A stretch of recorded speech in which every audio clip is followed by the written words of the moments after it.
Hey everyone, I wanted to give you a brief introduction for week 1. There will be a separate part on reading poetry because that's a lot more in depth and something students struggle with more than just reading a short story, a novel, or a drama. I do want to note that the literary criticism, so literary theory, has been around for a long time.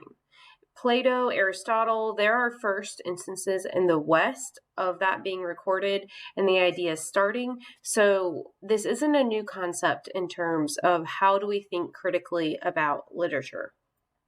When you think about a literary criticism in the different schools, they're just different lenses that we can use to look at art, literature, culture, and it helps you to focus in on certain parts and make judgments based off that view. Looking at a novel as a whole and trying to analyze everything all at once is just way too much. But when you use a form of literary criticism to focus in on it, it makes it a lot more manageable. That does mean that sometimes you're going to have to decide before you read what critical angle you're going to take, or after you read it, you can go back and reread it a second time, having decided after the first reading what you want to study. Some critics even use multiple lenses all at once. And while that's definitely fine, for this class, we're probably going to want to focus in on one at a time. So instead of trying to do both feminist and race and ethnicity as your focuses, choose one or the other. You might be able to talk about both, but your main focus needs to be one.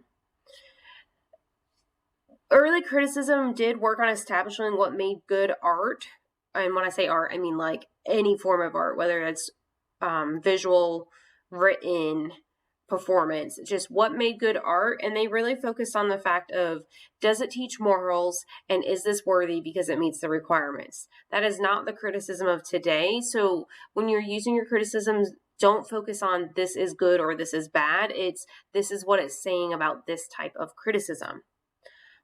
Side note, when you're reading the stories or the novel or the full-length play we're going to look at, make sure you're paying attention to relationships. I think it might be easy for students to lose track of how people are connected and why they are connected. So make sure that you are taking notes, you're making notes. I've seen some students they'll put the characters on a piece of paper and then draw lines with explanations of how they're connected. When we get to Oscar Wilde, that might be a great idea.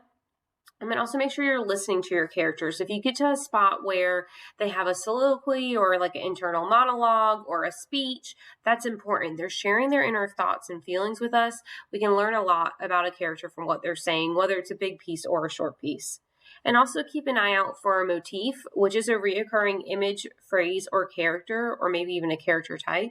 If you're reading, you're like, this feels really familiar, I feel like this has come up a lot, then you're probably experiencing repetition, which means there's something about this that matters to the author, or they're doing it for a reason, and you should definitely pay attention. So now you're going to go on, read and learn about the different literary criticisms, and we'll end this unit with